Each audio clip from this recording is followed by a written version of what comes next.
sikap kita. Jadi semua boleh terjadi dalam hidup kita, tapi seperti apa respon kita?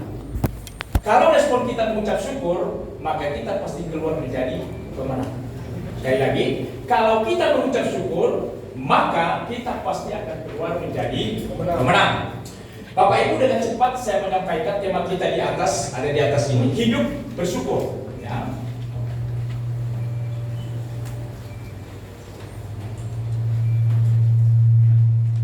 Dipasang ini. Oke. Efesus 5 ayat 20 demikian firman Tuhan. Ucaplah syukur senantiasa atas segala sesuatu dalam nama Tuhan kita Yesus Kristus kepada Allah Bapa kita. Jadi saya katakan tadi bahwa mengucap syukur itu adalah kekuatan yang diberikan kepada kita. Ini Paulus tidak sekedar dia bicara, dia tidak sekedar cerita tentang ucapan syukur, tetapi Paulus adalah teladan bagi kita bagaimana mengucap syukur dalam semua hal.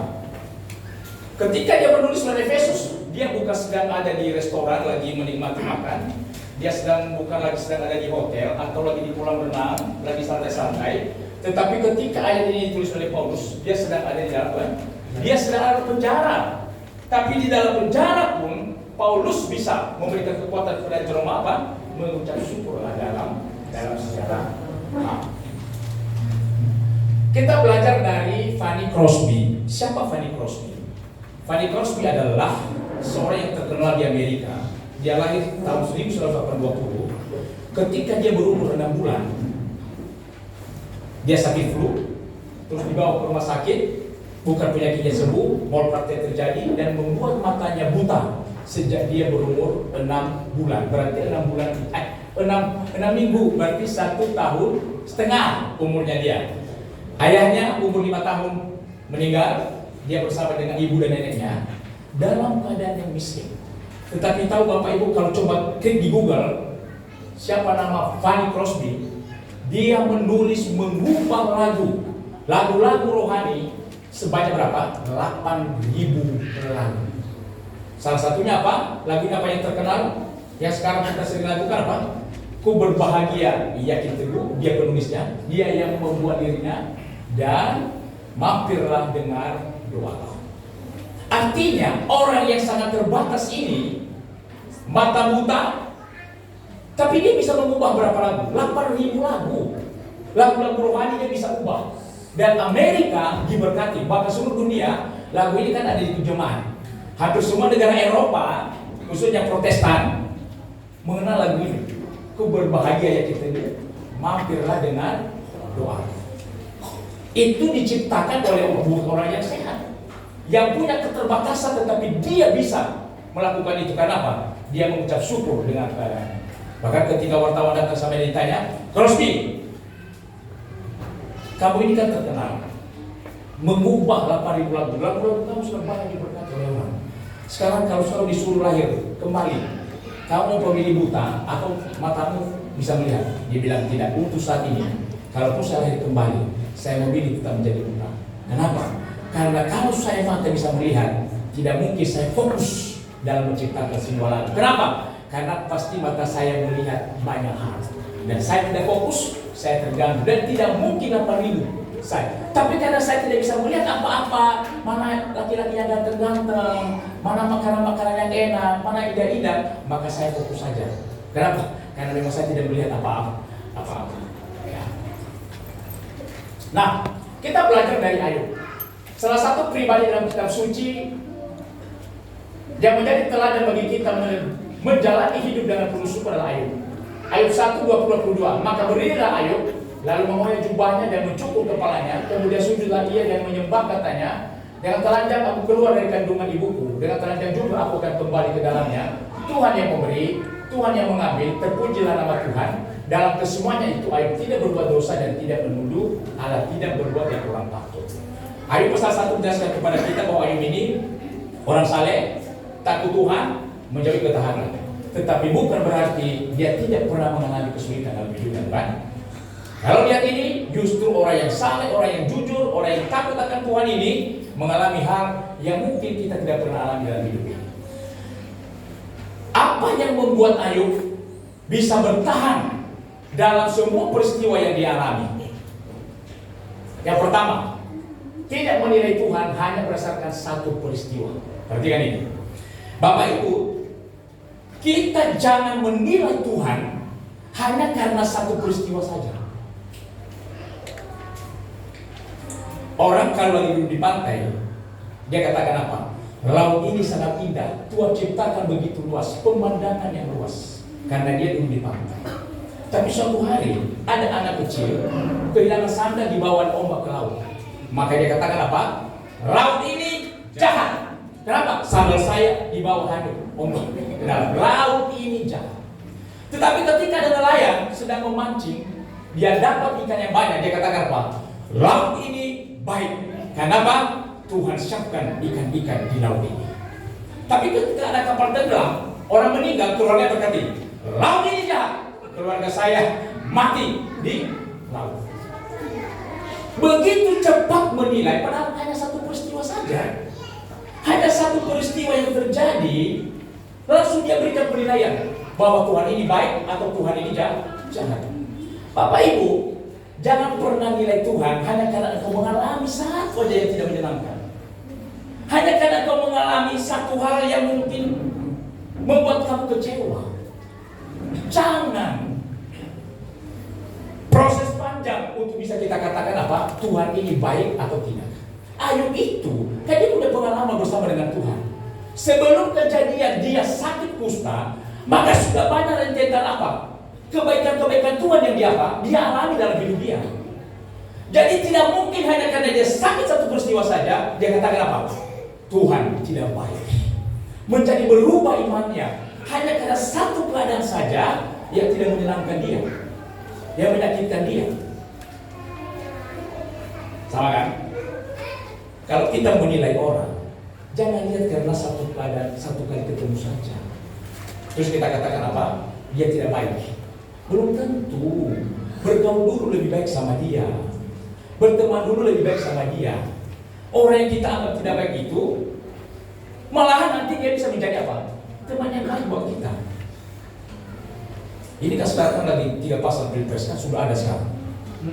Sekarang mereka boleh mengatakan apa? Si A baik, ini jahat. Si A baik, ini jahat.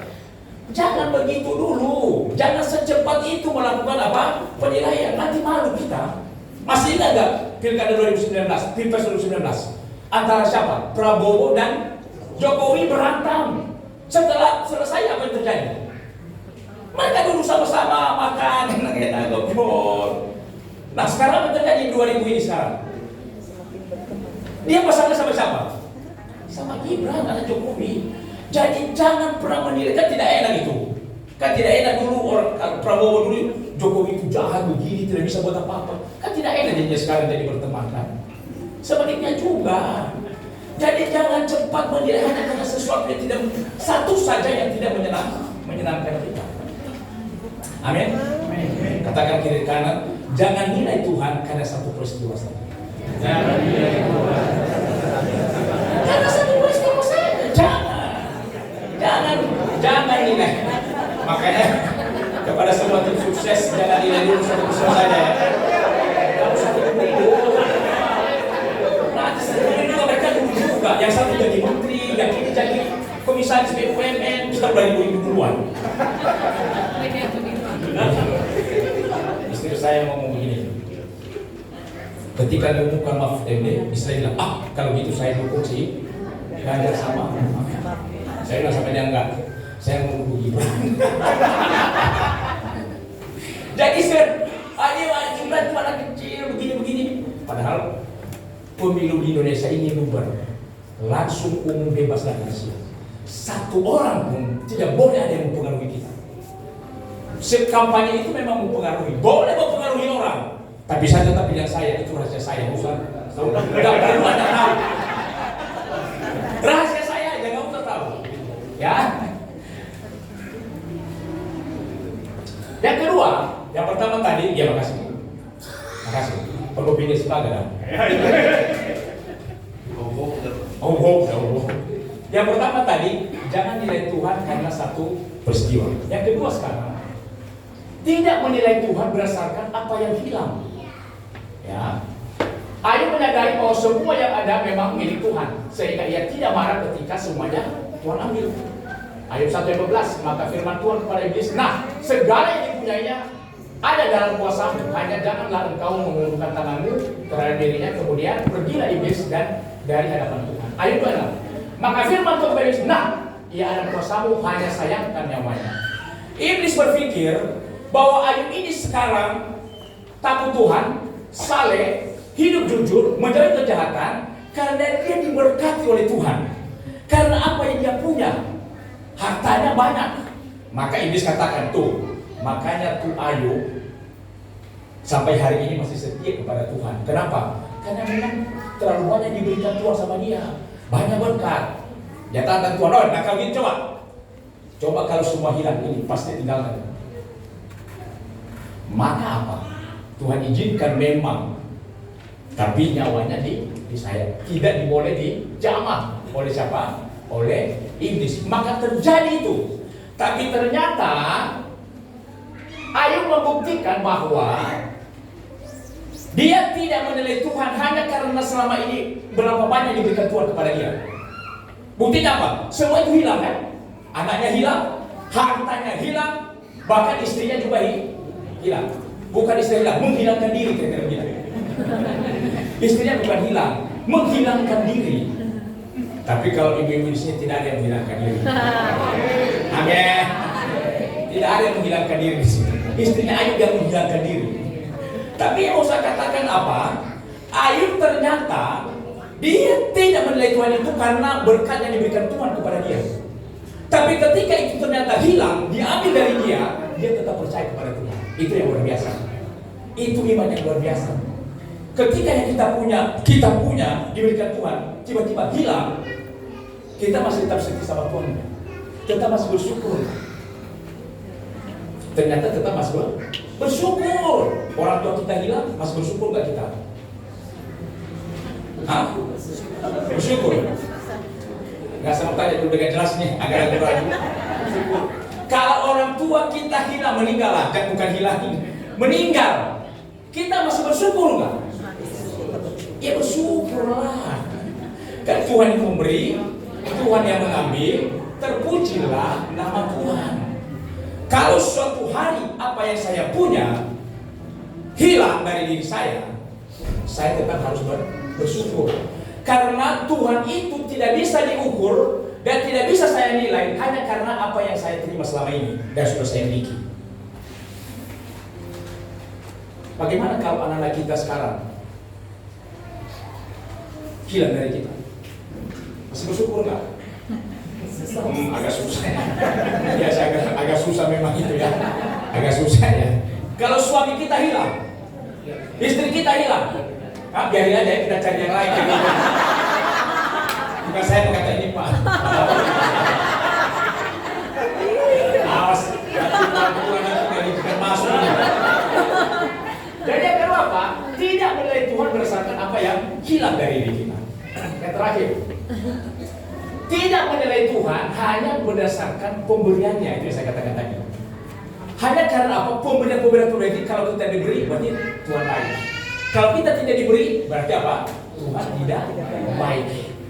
Alasan setan mencoba Ayub, setan berkata Ayub mengikuti Tuhan hanya karena berkat yang berkelimpahan. Ya dipagari rumahnya, dipagari anak dan istrinya, dipagari hartanya tak tidak bertambah sehingga ia menjadi konglomerat nomor satu di negerinya. Kalau semuanya itu diambil, Ayub pasti mengutuk itu Tuhan. Tapi ternyata tidak. Jadi 3 hal. Yang pertama tadi apa? Jangan menilai Tuhan karena satu peristiwa saja. Yang kedua, jangan menilai Tuhan karena kehilangan kita. Dan jangan menilai Tuhan hanya karena pemberiannya. Pemberian Tuhan itu sudah cukup banyak dalam hidup kita. Kita masih bernafas saat ini, itu sudah pemberian Tuhan. Jadi jangan nilai, kok teman saya dikasih ya, kok saya enggak. Oh, berarti apa? Tuhan baik sama dia, Tuhan tidak baik sama saya. Tidak apa-apa, itu cuma air saja. Tapi bersyukur. Mengingatkan kita untuk selalu bersyukur. Bagaimana kalau air pendeta jauh? Pendetanya masih bersyukur atau jemaahnya? Yang terakhir apa? Jangan nilai Tuhan hanya karena apa? Pemberiannya. Yang terakhir ini. Henry Nouwen berkata bahwa hidup adalah serangkaian kehilangan. Sekali lagi, hidup ini serangkaian kehilangan. Ketika lahir kita kehilangan rasa aman berada dalam kandungan ibu kita.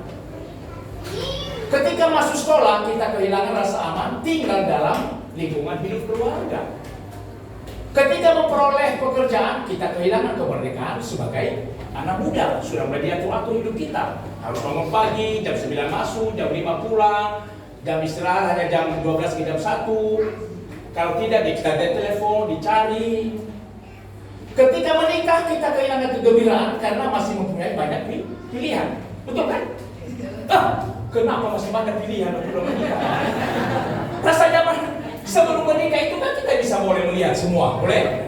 Ajak kemana-mana boleh. Oh ini cantik. Ketika menikah kehilangan dia lagi untuk apa? Memilih yang lain. Stop, tidak boleh lagi memilih yang lain. Rasa nyaman dia hilang. Ya memang hilang kan? Atau masih ada di sini yang sudah menikah terus masih mencoba mencari-cari mana? Ada. Iya, berarti apa? Rasa kenyamanan, rasa kesenangannya untuk memilih lebih dari mana lagi selesai. Kenapa? Masih ada yang mencari-mencari. Dilarang keras. Jadi ketika kita menikah kehilangan kegembiraan. Kenapa? Sebenarnya kita masih punya banyak pilihan, tapi sudah tidak ada lagi.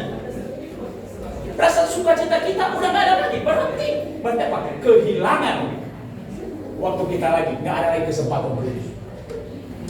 Ketika menjadi tua, kita kehilangan ketampanan. Betul ya? Betul ya? Mama Bobby, dalam bagian jangan gitu dong. Kehilangan ketampanan, kesehatan juga pasti. Kalau 60, kesehatan kan pasti berkurang juga kan? Betul enggak? Asam urat.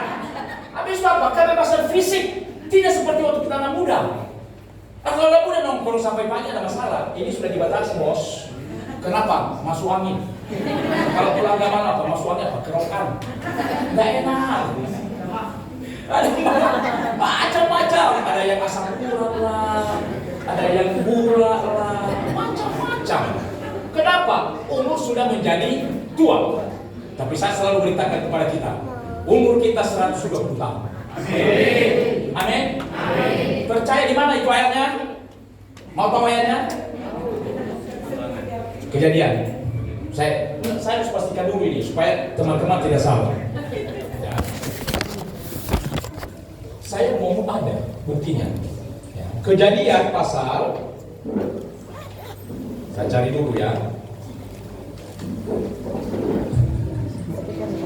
Apa?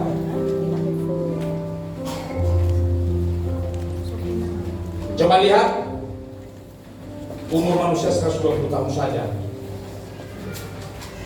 Kejadian 6 ayat 3.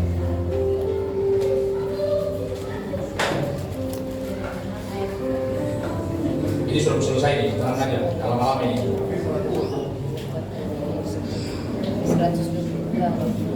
Berfirman Tuhan, rohku tidak akan selama-lamanya tinggal dengan manusia, karena manusia itu adalah daging, tetapi umurnya akan 120 tahun saja. Pak, bagaimana yang mengatakan 70 sampai 80 tahun, Pak? Ya, Mazmur 90 berapa? 70 sampai 80 tahun. Itu pun kebanggaannya apa? Penderitaan, sakit itu kebanggaan. Sekarang saya mau tanya, mau nggak umur 78 tahun tapi bangga dengan penderitaan? Ya nggak ada lah. Makanya orang kalau dia sudah mulai masuk itu umur 70 tahun, dia bilang apa? Udah deh, cepat-cepat aja nggak dipanggil. Kenapa udah lewat 70 menderita terus? Dan memang menderita benaran.